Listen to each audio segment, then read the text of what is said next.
Mobile استعمال کرنے کا بہت زیادہ شوق تھا، تو میں لوڈو کھیلا کرتی تھی۔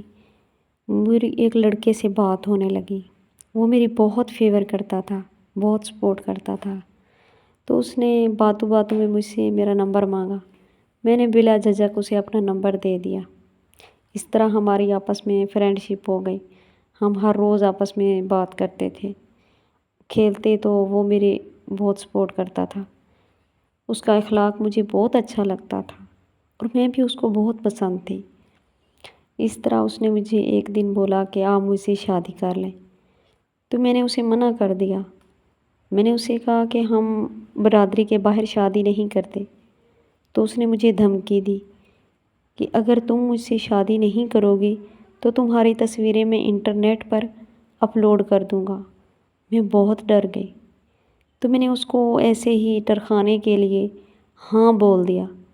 تو اس نے سچ میں اپنے والدین کو میرے گھر میں رشتے کے لیے بھیج دیا۔ میں نے اپنے گھر والوں کو بڑی مشکل سے منایا کہ میں اس سے شادی کرنا چاہتی ہوں۔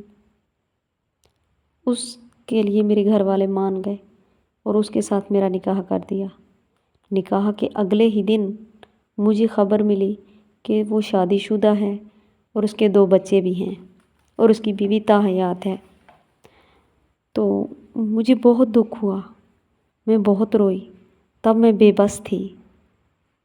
میری ایک طرف غلطی بھی تھی کہ مجھے کسی سے بات نہیں کرنی چاہیے تھی اس طرح۔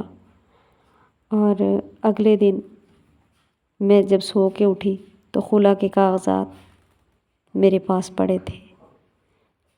میں خود کو بہت برا سمجھنے لگی، گھر والوں کے لیے ایک بوجھ، اور اپنے سارے معاشرے والے مجھے منحوس کہنے لگے، کوئی بدبخت کہنے لگا۔ اس طرح میں ہر وقت روتی پریشان رہتی تھی۔ میں آپ سب سے یہی کہتی ہوں، کیا میری اتنی بڑی غلطی تھی؟ کیا میرے اندر دل نہیں تھا؟ یا میں خود انسان نہیں ہوں؟